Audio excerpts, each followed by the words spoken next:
Thank you so much, everybody, and welcome to Contact Theatre this afternoon. Thank you for spending lunch with us and for engaging in this conversation. So my name is Dr. Jenna Ashton.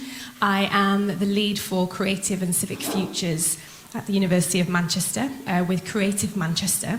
And for those of you who don't know, Creative Manchester is a research platform at the university that brings together and highlights different creative-led research, creative practice, and critically engaging with what creativity even is really, and opening up that conversation.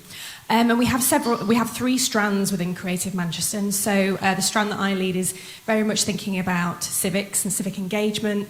And so this final panel that we have today, this final research cafe, is the final of three, exploring the significance of non-human presence and agency in theory and practice for imagining civic futures.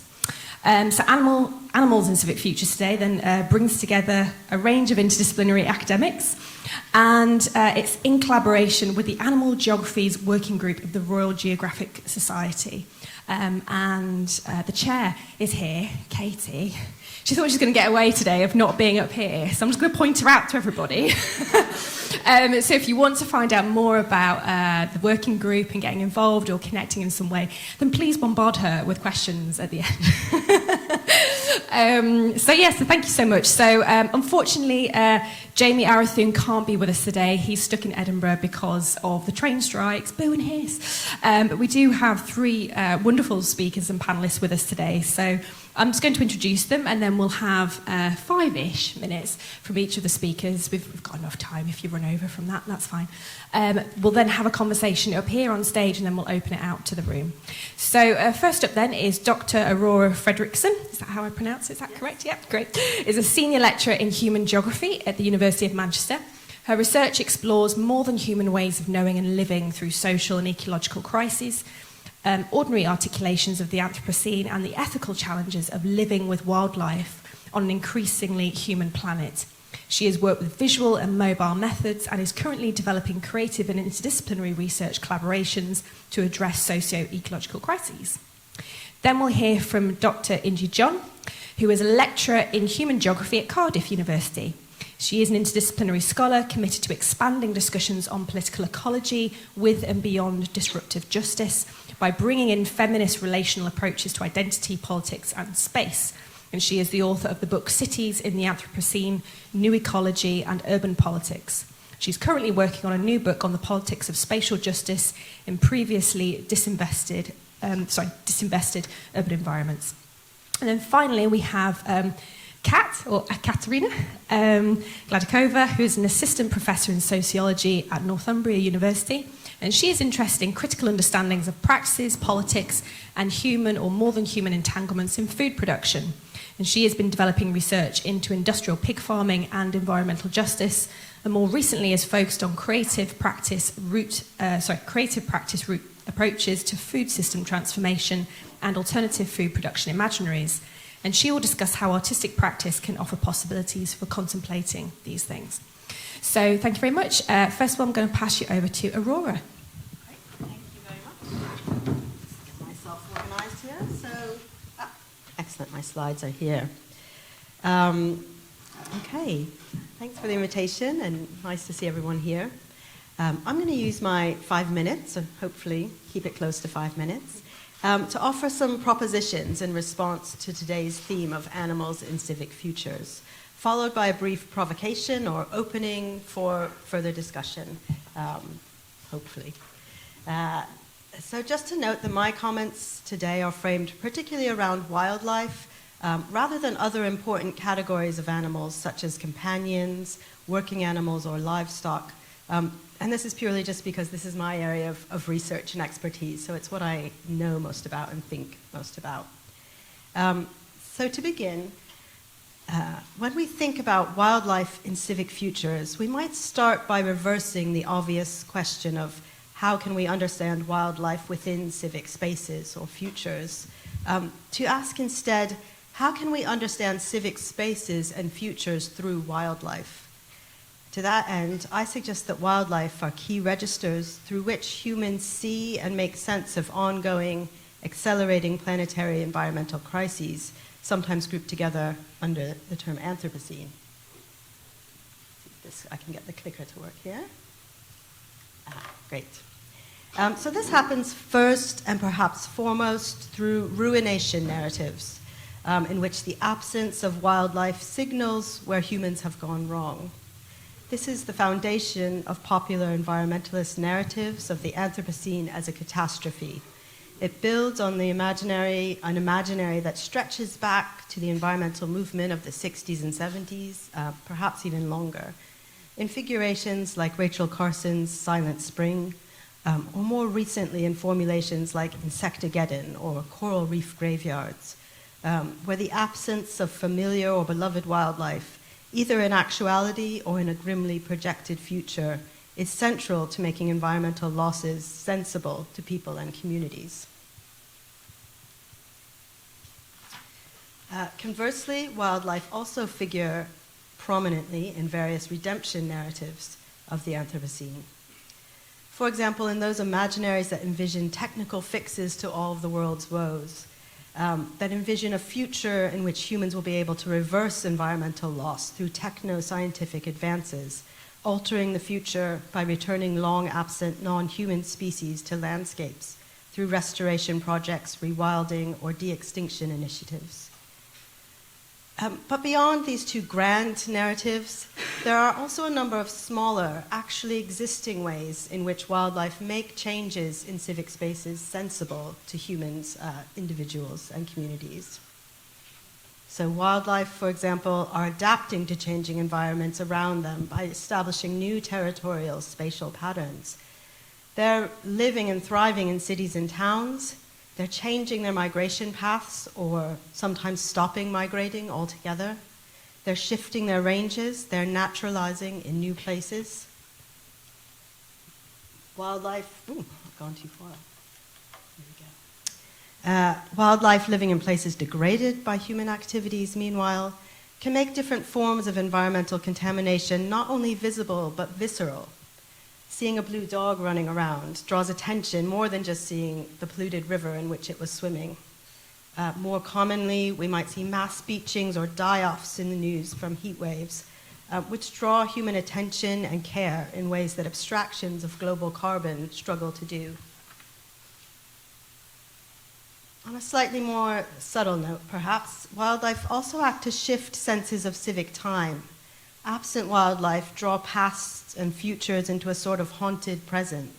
The changing timing of wildlife presence and absence in a place can shift communal senses of seasonality and daily rhythms. And as communities expand and inhabit new places, as habitats change with the climate, wildlife pose new or newly visible or sensible sources of risk to human health and well-being. Obviously, as we all saw quite recently with COVID and other zoonotic threats. So where do these general propositions lead us? One question that follows, of course, is what role could or should wildlife play in bringing about desired civic futures? Another, more specific question that I've been exploring recently is what modes of thinking and relating are opened up by wildlife that inhabit ambivalent roles in civic spaces? So by ambivalent roles, I mean to signify that wildlife that are neither clearly desirable cohabitants of places, like most people consider songbirds to be, nor those wildlife that are decidedly undesirable cohabitants, like bedbugs, for example. So between those two extremes, there are lots of different types of wildlife, of course, and that includes the subject of my recent research, which is naturalized urban parakeets. So released or escaped from the pet trade, parakeets of various kinds have established naturalized populations in cities across Europe and North America, including, of course, the ring-necked parakeets that we see here in Manchester and many cities across England and Wales, I think, now too. And these, which are monk parakeets in Barcelona, but they're also in many cities in North America. So for me, parakeets make visible competing challenges of civic life. They bring joy to some in the ways that they brighten up the cityscape with their colorful plumage, and they participate in the noisy city soundscape through unapologetic shrieks as they fly through the sky. But for other inhabitants, these same qualities that bring some people joy are really unwelcome nuisances. Too noisy, too colorful, they don't fit in. For municipal governments, meanwhile, they pose a sort of worry or a threat of new risks. Monk parakeets in particular like to build large nests on heat-emitting infrastructures like power lines. It's part of how they've colonized cities like New York, where it gets down to freezing temperatures, is that they nest on these heating structures. But of course, this has the risk of sparking occasional fires and power outages and other damages to critical urban infrastructure. There's, of course, also uncertainty as to whether naturalized parakeets of different kinds might be out-competing beloved songbirds in different places for nesting sites and food, putting these different animal residents and their respective human advocates at odds with one another. So posing this kind of challenge of how do we make space for both or neither or one. There's a nest on a power line. So these ambivalent relations, I suggest, open up broader questions on the inclusion of ambivalent animals within civic spaces.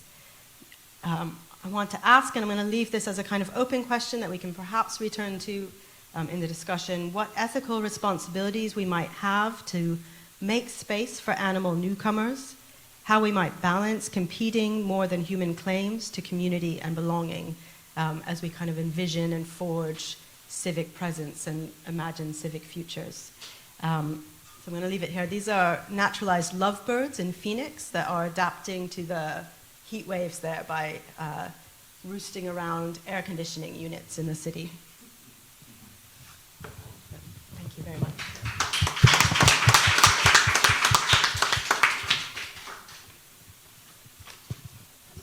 Yes. I didn't prepare slides, sorry. Is that okay? Oh, no, that's fine. So Yes. let's just click on the stage. Yeah. I'm sorry, maybe I should have prepared something more. I was imagining more kind of informal reflection on my research and what that has to do with like more than human words. So I wanted to offer kind of 3 reflections based on my research. So first reflection is on how like the animals, like what kind of role do they play? I think the role that they play is that they kind of offer different relations and different realities, or like landscapes, or what we say like ontology, in the sense of different sets of relations that are completely different from how we perceive land and landscape. Because when we see like land and landscape in urban planning, it's mostly like, land valuation, the market commodity, land as a market commodity. But then when you see like community orchards or other types of, when we're even thinking about biodiversity and other kinds of relations that are existing in the landscape, that is completely different because they are intrinsically valuable, they are not replaceable as a market commodity. So I think they really have that kind of physical presence and the phenomenological role to play in highlighting how different value ontologies are still possible in very like everyday landscapes that we see.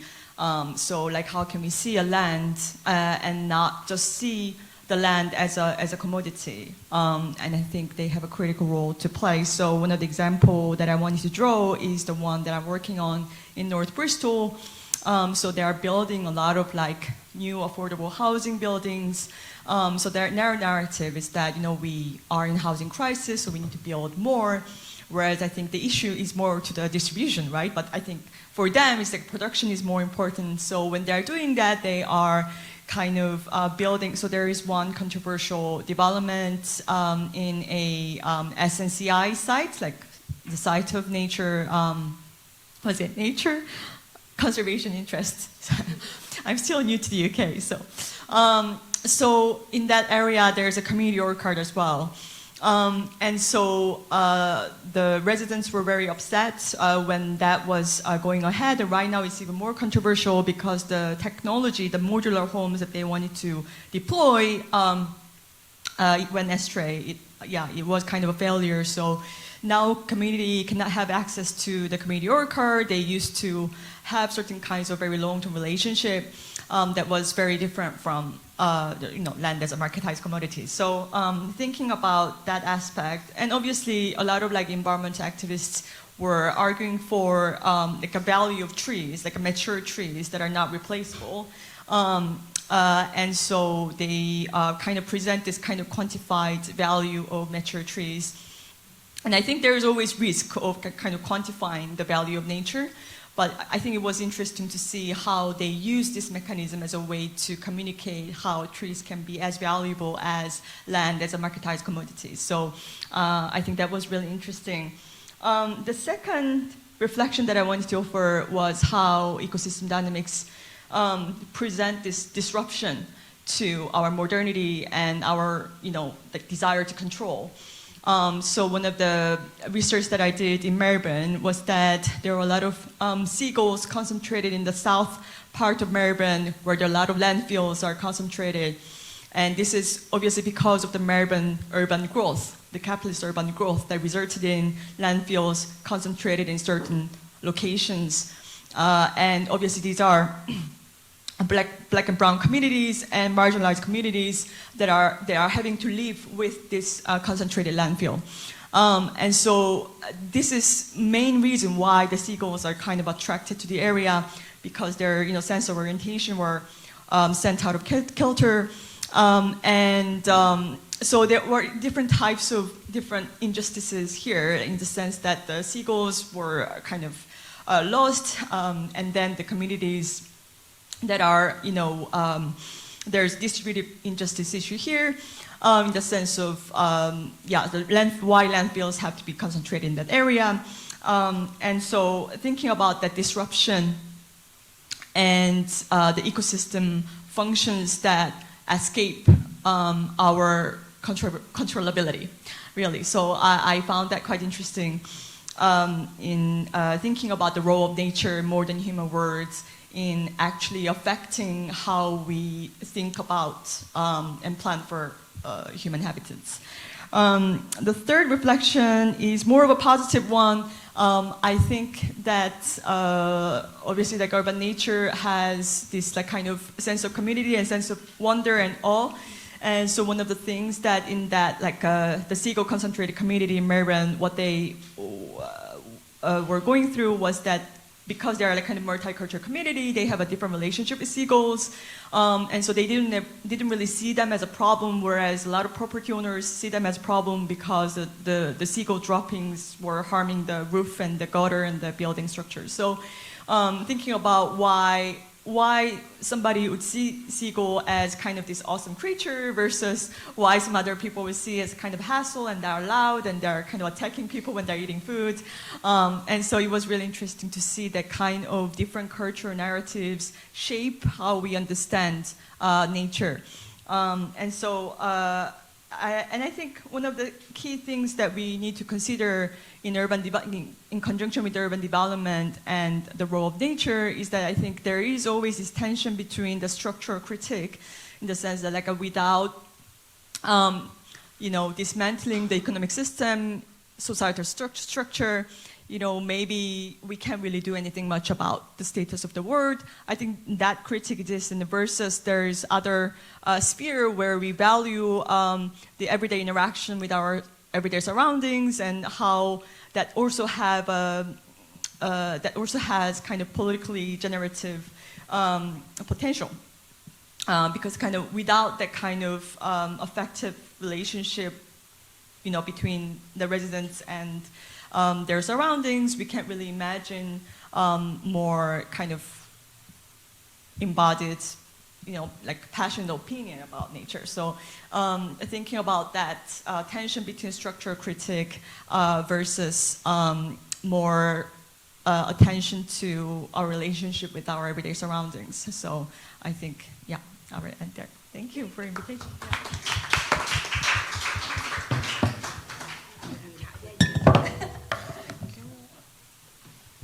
Just click.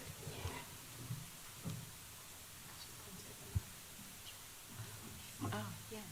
Okay. Hi, everyone. Yeah, thank you, Jenna, for having me and having all of us.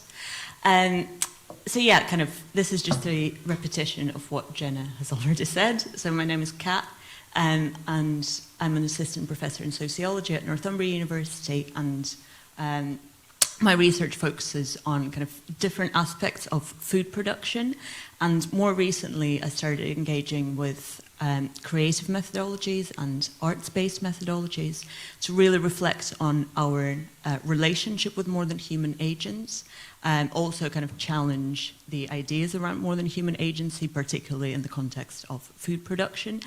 So what I will be doing today is just sharing 3 of my recent research projects, and kind of teasing out those ideas around more than human agency in the context of Civic Futures, and kind of what it also means for the future of food production. Actually 2 of these projects are done with in collaboration with Naho Matsuda, so I really feel like I need to acknowledge Naho's influence here. So she is an artist and design researcher at Northumbria University as well. And kind of our collaboration actually started when, after finishing my PhD that looked at industrial pig farming and environmental injustice, Naho and I decided to kind of look at that research from a very different lens of speculative design and arts-based methodologies. And what we did, we created a zine that kind of explores the agency of industrially farmed pigs, but also kind of the conditions that structure their lives, and all the different relations that are kind of that industrial pig farming produces among more than human agents. But we were exploring this very challenging and difficult topic in a more kind of playful and provocative manner. And here you can see kind of just 3 parts of kind of our design propositions. And the first one is a protest that is organized by industrially farmed pigs. The second one is a timekeeping device that one can just keep on their desk as a reminder of how short the lives of industrially farmed pigs are. And the third one, I'm not sure if you can see it, it's a kind of proposal for a slurry fountain as a reflection on the amount of waste that is produced as a result of industrial pig farming and all the different creatures that are affected by that waste. So the second project is my individual project that started last year and kind of is still ongoing in a slightly different variation. But basically, I kind of started thinking about the future of food production, kind of how can we really change the imaginary around the food production, which really means kind of how do we learn to relate to more than human agents that are participating in food production differently, and really learn to coexist. I wouldn't say more harmoniously, because obviously there are quite a lot of conflicts involved in food growing. But basically, how do we learn to coexist sustainably in the future? And I was using case, well, it's kind of I don't want to present as a case study, but I was basically working with organic urban food farm, Organically. They're based in East London, and kind of it all started as me being a volunteer there and doing a sensory ethnography, so kind of really trying to engage with the sensory life worlds of more than human agents, which obviously is, there is a bit of an interesting tension there, because I'm a human being, so I'm kind of looking at everything through my human perspective, but still kind of I thought that through engaging with my own senses I can also try to appreciate more than human sensory life worlds more, and kind of that was through the cases of soil denizens, the bees and weeds, and kind of as part of my reflection I've also created digital collages that you can see here. Basically, they were an attempt to try to start cultivating that alternative food growing imaginary, where we are, as humans, we are encouraged to think about, the sensory life worlds of other beings and try to understand their agency, appreciate that agency, kind of attune to it. And I thought that kind of doing it through engaging with our senses can be quite a good start. But kind of again, as the previous projects, the collages are quite, provocative and playful, but at the same time also a starting ground for kind of contemplating those new food-growing imaginaries. And the third project, again, is done with in collaboration with NAHO. And here we're going back to the pigs. The project was sponsored by Greenpeace, and basically kind of their proposition was that we need alternative ways of campaigning and kind of raising awareness around industrial meat and dairy. Kind of our focus was industrial meat. And as part of the project, we created Sao. So she is, and it's very important that it's a she. So she is a giant female pig, and she is an augmented reality sculpture. So you can only see her if you have an app on your phone, and you get to the location where, when pointing your phone at the particular location, she will appear. And the locations are chosen as basically the locations that are all part or somehow linked to industrial pork production in England. So here you can see 3 examples, so there are 6 of them in total. So one of them is the High Street Bank Barclays, their headquarters in London, in Canary Wharf, because they're one of the financiers of industrial pork production. DEFRA as well as kind of the main government decision-making body that is responsible for farming. That is Tesco in Hackney in London, and there is also another Sao in Tesco in Liverpool. And we also decided to place one of the pigs in the docks in the port in Liverpool as well, because that's where soya, the main ingredient for pig feed, comes into the UK in Liverpool. And actually there is also one Sao not far from Manchester, so it's in Rochdale, because recently Danish Crown, they've opened a bacon processing plant in Rochdale. So yeah, if you fancy a trip to Rochdale, you can download the app and go and see Sao. So yeah, she's animated, so kind of she makes noises, she moves, and it also varies depending on the location what she looks like. So kind of for me, the points for reflection are more kind of around kind of the role of engaging with the arts practice and kind of the role that it can serve for thinking about the role of more than human in the civic futures. What new dimensions does a creative practice bring for quote unquote knowing and attuning to more than human life worlds in civic spaces and beyond?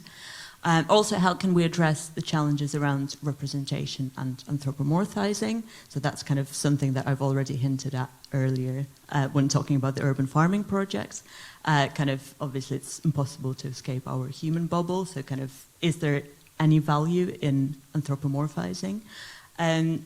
Also, what is the role of creative and just practice-led research more generally for addressing social and environmental challenges beyond food production?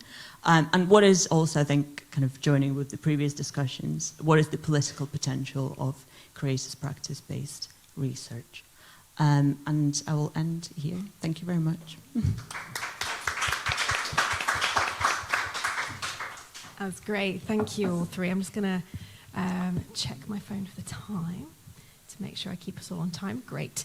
Lots of time. So, wow, really 3 provocative responses to the idea of animals in civic futures. So, we've had themes from Aurora around ruination, redemption, ambivalence. I think is a brilliant, really, particularly in urban spaces, really excellent focus. And then with Inji, we've got the risks of quantifying and distributive injustice, I think was the kind of the key thing that you picked up on there. And then, lots of questions from Kat's work around kind of agency and how do we connect with and represent agency. And you raised a really interesting point, which we can maybe kind of tease out a little bit at some point, is around emphasising female bodies within food production. I know obviously within kind of feminist, animal studies, that's been kind of addressed for quite a while, but maybe it's something that's kind of still needs addressing maybe within this. So, so gosh, where do I start with? So I suppose what would be really cool is to kind of throw back to Aurora a little bit around this issue of ambivalence. Your work reminded me very much of Deborah Bird Rose's work around the flying fox in Australia. So in terms of thinking about living within ambivalence, how do you see that playing out for animals predominantly? How do you think that's going to work out for, I'm afraid I'm a bit of a pessimist on this issue, which is actually another point of tension, because I teach on wildlife, and I find students in particular coming up who are interested in care and are passionate want spaces of hope. They want to discuss this, so I think about it a lot. But my feeling is, part of what interests me about ambivalence is that people love animals. They love seeing, they want to help. They see a suffering animal on the television and they think, oh, I'm going to give money to clean up oil-soaked birds or buy Dawn soap or something. But the reality is, as soon as they become a sort of minor nuisance to people, as soon as they sort of shriek too loud and wake you up or start eating your ornamental garden patch, people don't want them there. So I think there's a real challenge for those of us who are interested in sort of wildlife or animals in general, sort of bringing them into civic spaces, making them part of communities, finding places for them to think about how to bring around people who just really don't care and really feel that, their sort of perfect lawn and nice sort of border flowers are sort of more valuable and important to them than making space for a sort of noisy, annoying animal. On the other hand, of course, there are people who really love different types of wildlife, and there is a movement to include even the unloved others. You see more, something that might have been unheard of 3-4 decades ago, sort of thinking about not necessarily killing slugs, but sort of excluding them from your garden, or, finding ways to exclude rather than exterminate different animals, or find spaces of separation. So I think there is interesting openings there, but I think we have to kind of live with ambivalence and think about that kind of struggle and what is sort of worth putting in the effort to fight and to advocate, like all sort of civic issues. Which ones are we going to make our issue? Which ones will we sort of fight for or try and organize around? And it's really inspirational to think about different creative methods as well to sort of bring people into interest, because I think for many people in civic spaces, they've got a lot going on in their lives, and it just doesn't matter to them whether a parakeet is there or not, or a seagull is just a nuisance that eats their chips, or they don't want to think about a factory farm. So ways to kind of make these things sensible or make people sort of feel something, maybe approaching responsibility. That's a really good response. And I think it comes back to what you were talking about in terms of distributive justice, though, I suppose, because you were thinking more about the kind of the broader political systems, or like urban planning. And I think this is maybe where the tension is, isn't there? That we might see action happening on that individual scale, or people making decisions about, slugs in the garden and stuff like that. But where do you see things shifting in that broader kind of political with a big P sense? Is there a shift? Is there not a shift? Particularly, maybe with the focus on urban planning, maybe. Yeah, I think there is definitely a shift in, they are definitely taking it more seriously in terms of, they have the net biodiversity net gain. It has a mandatory legal requirement before any kind of urban development, right? So there is a shift, but again, I think there is a narrative of building more. So that kind of production-based narrative that is very much predominant in urban development, which I'm a bit skeptical about. I think obviously the number of units and production matters, but I think how you deliver it really matters.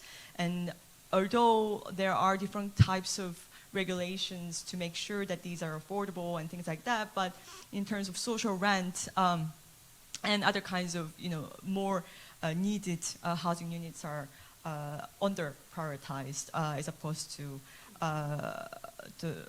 the units that are, subject to speculative real estate economy. So I think one of my concern is how this type of building more affordable housing becomes a front to build more in natural conservation areas. So that's one worry. But then there is other side of argument saying that because green infrastructure is now a mainstream, the more interest in development helps us to channel that even further, kind of nature-based solutions and other types of more ecologically conscious planning activities. And I do definitely see that. But I think what we really have to pay attention to is the ordinary green spaces. So I'm always skeptical whenever planning projects that are really this mega property-led regeneration projects that says that they're going to do green infrastructure, like look at these beautiful renderings. And I'm like, if it costs a lot of money. All these trees that are twigs and they die in 2 years. Yeah, they look beautiful, but it's going to cost a lot of money. Somebody's paying for it. And if you consider all of these issues, I think maybe it's better to spend that money to kind of rehabilitate everyday green spaces in these disinvested areas. So why do we always have to involve property-led regeneration to do green infrastructure? We can do green infrastructure without that kind of stakeholder investment, stakeholder engagement. And so I think ordinary green spaces are a lot more valuable than kind of large-scale attention grabbing. So thinking more from the actual habitat perspective as opposed to what's going to tick a box for the developer. Yeah. And so one of the things that I also wanted to talk about was that how kind of politically conservative cities in America, they are actually like their backyards and aesthetics. There is a movement to kind of change the perception of beautiful landscapes. So they are trying to like rewild their backyards or other kind of community spaces to be more for the butterflies and different types of relations that could happen. So I think these types of paying attention to the ordinary relationships as opposed to the property-led regeneration. Yeah, no, great. Did you have any thoughts on that? I just, as soon as you said rewild, I thought you might want to kind of jump in there. No, that was a fantastic, really interesting answer. And I agree about the ordinary spaces as well. I guess that's part of the draw of the ambivalent space, right? So it's not obviously desirable or undesirable, but something in between. And I think, the point about housing and greenbelt, that's something that I struggle with, maybe others as well who work on animal geographies, is how do we balance these real human social justice issues with environmental forms of justice or care, right? Where we sort of, it's very hard to stand up in a room and argue against affordable housing, even when there's a kind of, maybe a cover, maybe there's a lot of developer money tied up in not affordable housing, but they build a few affordable units. But there's still that moment of, are you going to stand up in a sort of consultation moment and say, well, I actually don't think we should have affordable housing, from your nice middle class sort of background. And I think that it's a huge challenge, and it really, I think you hit the spot in sort of identifying a really big issue for the UK and other industrialized nations. Yeah, thank you. I mean, especially, I think Green Party in Bristol is kind of caricaturized as NIMBY. Because they were kind of being more cautious about new developments. And so I think this narrative of NIMBY, but I think the issue here is that, first of all, like how you deliver it, right? So whether government is really invested in providing more social rent units and, et cetera. Just wanted to say that, that kind of caricaturization doesn't help. Yeah. So I'll just bring in Kat here because I think food production is where all these things, that tension between human injustice and animal injustice issues kind of collide, isn't it? And I think the provocations you put up there, particularly around, how can creative practice, creative methods sort of support better the agency of animals? I mean, one of the things that, again, because I come from an arts practice background, I sort of sometimes check myself and going, actually, is this going to do anything? Really, or as arts practice researchers, are we still tinkering? And I'm thinking more about the kind of critical animal studies folks who'd go, okay, where's the action? What's the action? So I don't know. Do you want to kind of come back to that sort of provocation in terms of, are we just tinkering?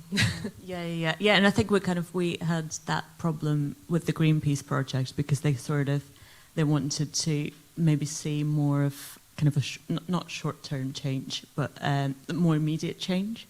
And kind of we were trying to say, but with what we're doing, it's more just planting a seed and not even knowing kind of what it will lead to. Maybe some people will reconsider their eating habits. Maybe some people will not engage with it at all.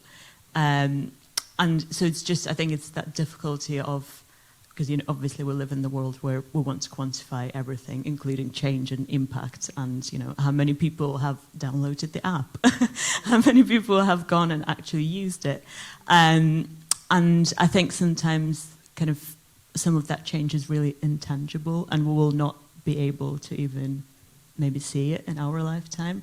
And I think I'm quite pessimistic, just like you as well, kind of because I really want immediate change. And then I think with something like arts-based practices, unfortunately, most of the time, I think the reality is that it's a very slow-burning process that doesn't touch everyone, and some people just will not be interested and wouldn't want to engage. In working on all those different projects, was there anything that came out of more from the relationships that you built that where those other sort of impacts kind of settled, do you think? Yeah, and I think it was quite interesting with Organically, because kind of, me spending time there, and we also did kind of various workshops on the site. And then I think it was through all these conversations, actually now they want to do more on the local council level, because they were saying like, we would like to maybe have more exposure and kind of more people knowing about how we grow food in the urban space and kind of using that as an example. But we're so kind of consumed by the day-to-day process that we're not really thinking about taking it beyond just the site. And I think, and because also their local council is shaping up the food strategy at the moment. And I was saying, but maybe you can somehow feed your practice into that, kind of as a very good example of potentially what, obviously, there are various debates on can we actually feed everyone through urban farming, but at least kind of as a start. And I think it kind of that almost like policy making level never really occurred to them to explore, because obviously the everyday practice of food growing is so time consuming, so energy consuming, you can't really think beyond that. Yeah, so in a way, like you were saying about the different kind of ontologies and epistemologies that animals themselves actually, I should say here, clarify, non-human animals, offer, human-animal conversations. Similarly, creative practice is a way of then providing another set of ontologies and epistemologies that can be in dialogue with that. It's kind of seeing what happens out of that beautiful mess.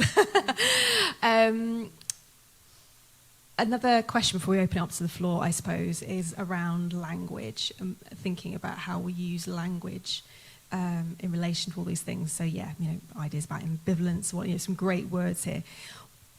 Often, what I'm finding is, are we being a bit too euphemistic sometimes about death? I'm just going to put it out there. So we talk a lot about extinction, about biodiversity net gain, which is essentially replacing what we have killed, right? So is there something about how we're engaging with language and animals that comes up in your work, or that you would like to address, or, respond to? Yeah, I think I'm very concerned about this mainly because of the irreplaceability of the relations. So the quantification of nature has some kind of the communicative role, and I think from an agent-centered perspective, if you are an environmental organization trying to get funders' money and trying to communicate with the policy-centered people, then it's obviously useful to speak in terms of value as marketizable commodity. But I think the risk of doing that is to undermine that specific intrinsic quality that is in a situated space, in a specific time and place. So, and that relations are not replaceable in terms of what tree or what community org card means to a community, that kind of historical and ritual-driven values that are not quantifiable. And so I think, sorry, what was the question again? Sorry. Oh, no, you're going great. It was to do with language and thinking, yes, and think about how we use language. Yes, yeah. But I also wanted to say something about how, land is limited, right? So I always think about these issues of how something is limited, somebody's going to win, somebody's going to lose. But can we actually imagine a scenario where it's not a question of win or lose? And so I think that's kind of the creative challenge in thinking about in land as a limited resource, and the question of death. And I think the species will die if we develop this land, or that in that aspect, how we value things, and whether we're going to, if we are going to develop the land, how are we going to take account of the sacrifice and the loss? And so how do we take that into account in our conversation for future practice, right? So maybe we will lose it here, but then maybe that movement will carry on other developments, and so that has more quote-unquote positive nuance to it. Yeah. Gwen, do you have any thoughts on that? Yeah, I mean, I agree, and I've thought about this, language of interchangeability, and I'm going to say something maybe slightly provocative or left field, but I actually think the language of species itself is part of the thing. So in my presentation, I talk about parakeet kinds, so that would be sort of a conscious choice rather than saying different species of parakeets, which would be the typical way to talk about these different populations. But I think the language of species itself implies an interchangeability between individuals within that category. So it doesn't matter if you kill all the hedgehogs in Rusholme because you're going to build a hedgehog habitat somewhere else across Greater Manchester, and therefore the species numbers will be the same, but you've actually not, you've caused the death of those hedgehogs. So trying to shift that, and that's something that comes from thinking with Deborah Bird-Rose, who you brought up before, who's talked about some of this, as well as Audra Mitchell and others who have written about this category. I'll say one more quick thing, if I can, about, I think just there's something strange about our relation to animal death as well that I find in my research, where, again, sometimes people are greatly affected when they encounter death of animals. People really feel the death of, obviously, companion animals, pets, etc., but also wildlife, when they're confronted with it, brings strong emotions for many people. But as soon as you kind of create a layer of sort of invisibility or insensibility, when you're just talking about development and you're not directly engaging or seeing animals being killed or displaced, then it becomes removed. And I think that's a huge thing within food production, obviously. So maybe I'll stop speaking. Yeah, euphemisms and industrialized farming. Yeah, definitely, because I think there is certainly that level of desensitization that even when we just say industrial farming, that in itself is almost a kind of empty concept, and kind of a very particular relationship to animal bodies as well. So yeah, and obviously all the euphemisms for meat as well. But what I've found quite interesting with urban farming is kind of, the whole idea of pests and weeds, and kind of like how we also need to change our relationship with those terms and potentially maybe not use those terms. Because obviously, even beings that are considered to be pests by food growers. They are an essential part of the food growing process. And it was, I think we had some very interesting conversations that organically kind of like what was their relationship to quote unquote pests and weeds, and the tolerance, and that I think that exactly that ambiguity and kind of learning to tolerate the uncomfortable and kind of to what extent can we tolerate it. So I think kind of with food production, it's definitely an interesting space to explore the language. And that, just jumping quickly to say, when you talk about pests and weeds, it reminds me of the other thing that I've spent a lot of time thinking about, which is the language of native and non-native species. So another common way to talk about parakeets naturalized in cities is that they're not native, is the common way. So they've been introduced from somewhere else. They're not native. They're threatening native songbirds. And I think that language, I mean, I could talk for hours about it. I give a 2-hour lecture on it in my class. But I think that it draws on all sorts of nativist and really problematic formulations and ways of thinking about belonging and not belonging. So I'll leave it there. No, definitely. I mean, I'm doing some work around Canada geese in Manchester, and similarly, so these non-native geese, and they've been here for 300 years. It's like, okay. I think rabbits topped the non-native species damage list for DEFRA one year, and they've been here since Roman times. So. Yeah. And but again, thinking about interdisciplinary research around this, actually, maybe these are where some of the tensions also come into play. I mean, I know, you're in human geography, is that right? Yeah.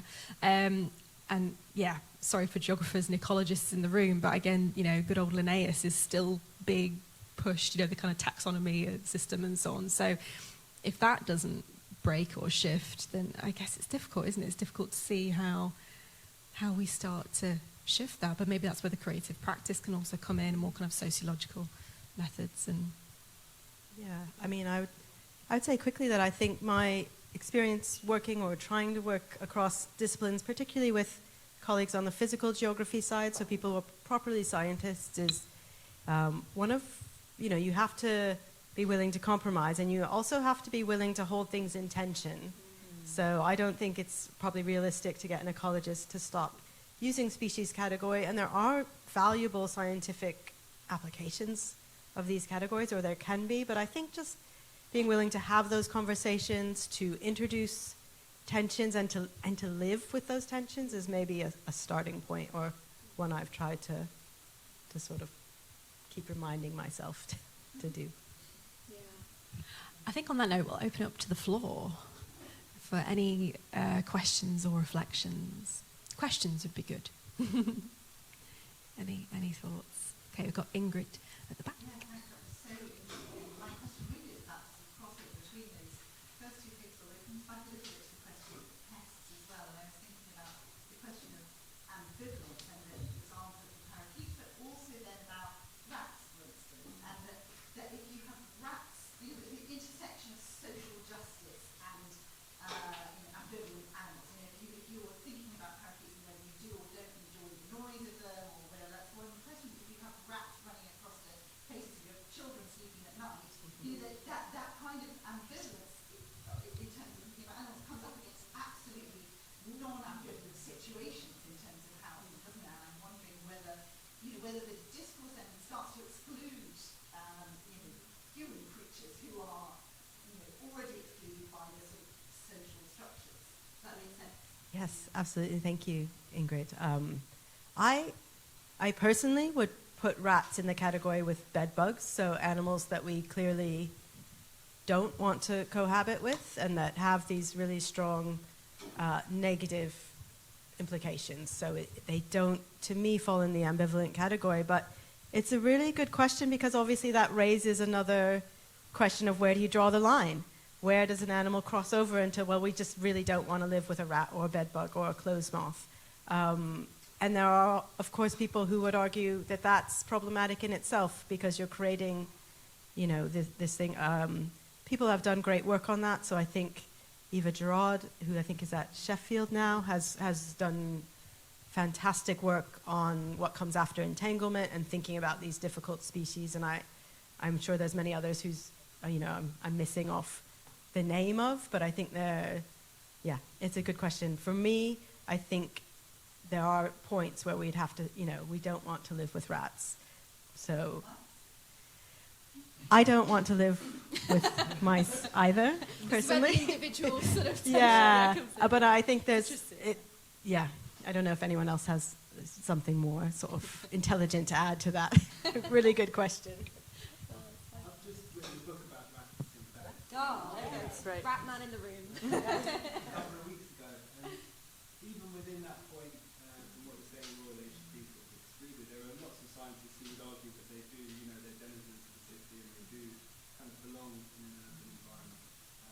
There's an example in Amsterdam where a research project proposed having rat feeding stations in city parks so people could watch the rats kind of feeding as we would upgrade squirrels in parks here in the UK, and actually see them on their own terms as wild animals and encounter on the system.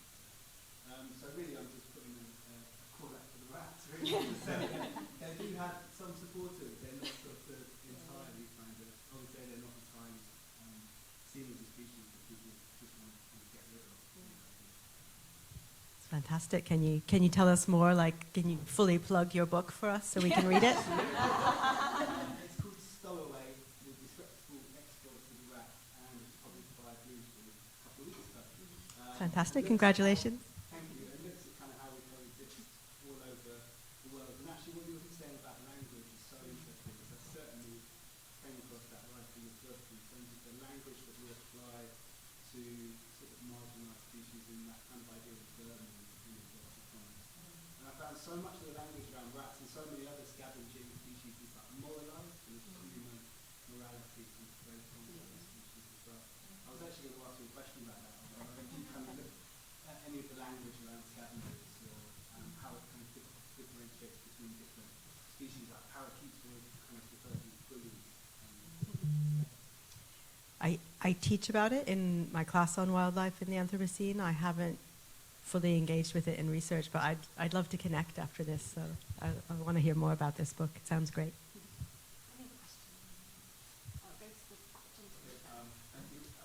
Just wait for the microphone, Yeah, thank you. I wasn't going to ask a question about rats, but it seems now like a prompt. There's hardly any novel or story I've read that the rat is not figured as an embodiment of poverty and figuring different kinds of negativities. So, beginning from Ben O'Cree's The Famished Road to nearly almost every African novel that you can think of where the rat is figured as a character, it's always going to be, something negative. Not nearly something negative. All the time it's going to be poverty. My question would be, this is something like a crisis of representation. And then I was going to ask a question about how, if you've imagined, any of you, creating a space in your research that accommodates these kinds of, precarious lives that we expect, the animals, to live in. And I'm thinking about civic animals in civic spaces, and I'm imagining that this seems to me like another kind of contradiction. How do we expect animals to be comfortable in the world that we are creating, that we describe as urban spaces? My original question would tie with this because where I come from, in Igbo land in Nigeria, there is the story of the tortoise, and in Ghana, the story of the spider. Nearly every animal representation we have on the continent of Africa is about animals as tricksters. You can hardly find an animal in a fictive representation as a protagonist with positive, not even multidimensional animal. It's always this very insular way of thinking about animals that see them as tricksters. And in my Igbo culture, it is often said that the tortoise has perpetrated so much trick in its entire life that if you bring the tortoise in a space where its story is being told, it will die. So it's about representation and how we cast these animals in the stories we tell. 2 years ago, around the period of COVID-19, there's this story that came from Barcelona that because humans are no longer able to gather themselves together in a performance space, hundreds of thousands of plants were brought to a theater house in Barcelona to perform. And this was celebrated as a way of thinking around the questions of how we can live together with animals, or with the non-human. So, I mean, my question is, have we ever thought about some of these urban spaces as placeless spaces for animals?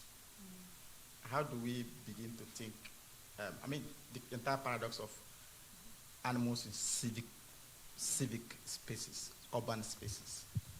These are spaces we have created by ourselves. Yeah, no, it's a really good Thank question. you. I think it builds on the work around zoopolis, doesn't it? And that idea of actually, can we ever have a genuine zoopolis, which is really prioritising animal agency and civic interests.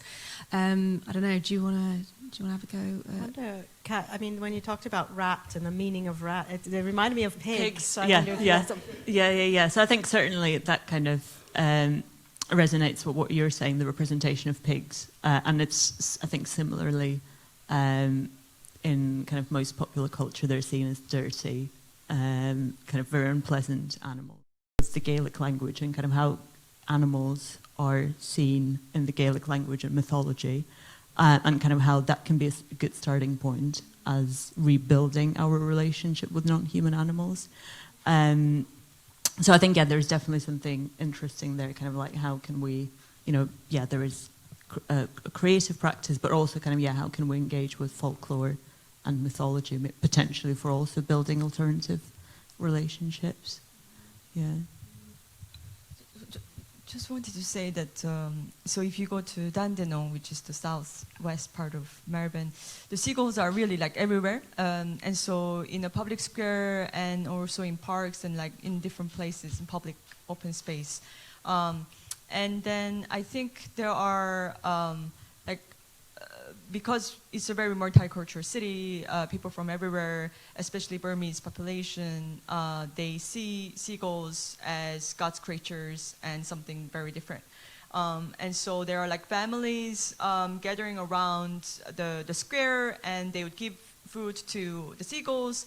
And also there are just generally people who wouldn't mind like sharing food with seagulls, as opposed to, I guess, the people from different kind of modernities would consider it as like, why would I give the food to the seagull? So I guess it really, I think narratives do matter, like how we perceive, but I don't know how we could take that into another level. I'm not sure. So continue to make those alternative ways of seeing animals in public spaces with us in relation. Yeah. Across the time, so any other questions? Sourcing things like that. Any questions?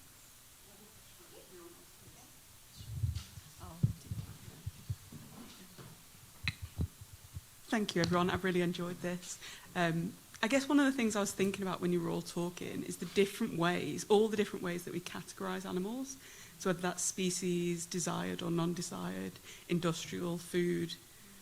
And that seems to be our impulse, to categorise animals. And I just wonder, maybe a speculative question, I suppose, if we were going to start again, how might we either do, it seems like we can't do away with those categories. It seems we can't get over them. So how might you, I guess, drawing on your research, rethink the categories? What categories might you start with if you were going to, I guess, start our relationships with animals in the non-human world again? Sorry, that's a bit of a hard question. But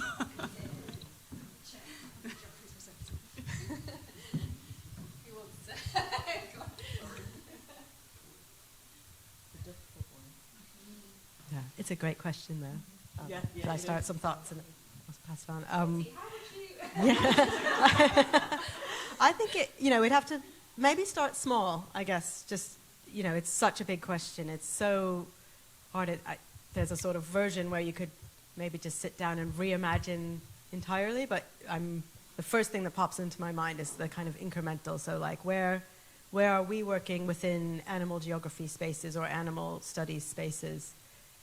And within that work that we do, are there different ways? So I've just read, I don't know if you've or anyone's read Laura Ogden's amazing book, sort of I think it's called Loss and Wonder at the End of the World. And she does a thought experiment where she thinks about beavers that were introduced to Tierra del Fuego in Chile and Argentina, and rather than calling them non-native or introduced or exotic or any of these names, she experiments with calling it a diasporic animal, and what happens if you rethink these different categories. And so I haven't fully thought about what I think about, different names or what to call these different kinds, but if we start small, or if, rather than pests or vermin, what if we think about different names for rats or mice? So just starting from within what we study, can we think of new names or new words, and will they catch on? I mean, that's the perpetual problem of academia.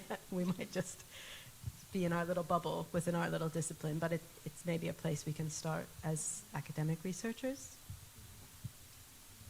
Yeah, I think about that also specifically in how you describe it, but also in terms of quantification of the value and things like that.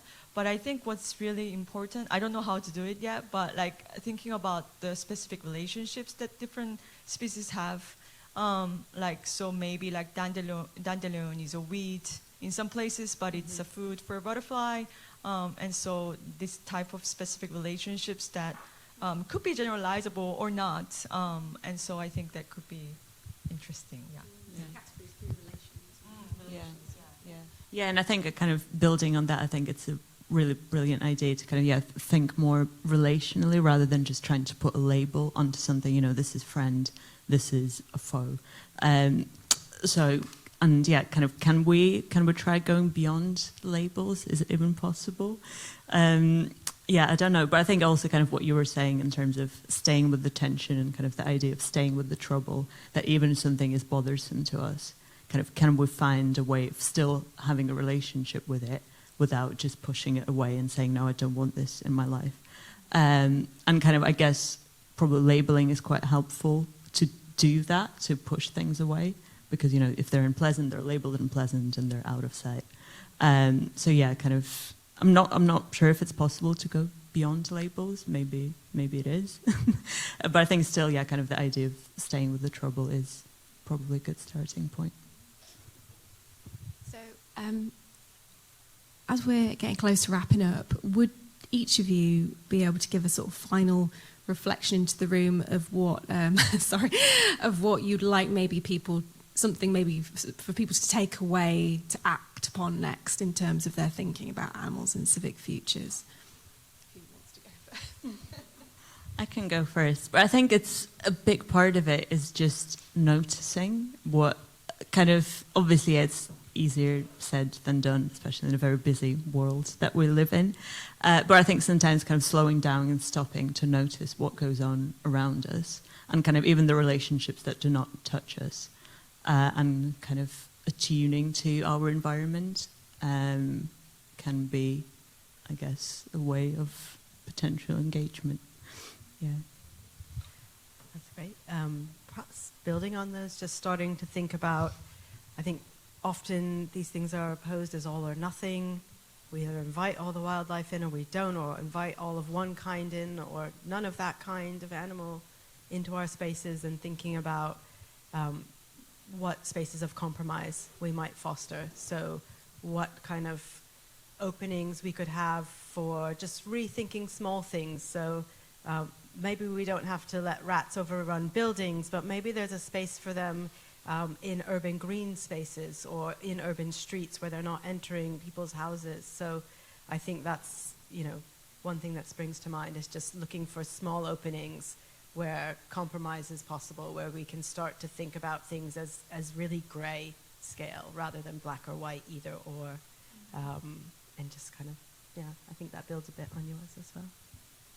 Yeah, related to that, I think it's really important to think about scale as not a kind of fixed category, but how it kind of connects different problematic situations. In terms of seagulls is a problem, but the larger problem behind it is the capitalist urban growth, right? So thinking about those different problematic situations and multi-scalar relations that these problems having across, And I think that's really important, not only in terms of analyzing critically, but also in terms of thinking about what could be more positive, kind of that everyday surrounding relationship that could be also as meaningful as much as we think about, changing the law, which is also very important. So yeah, kind of thinking about structural critique and the effective relationships together, I think that's really important. Yeah.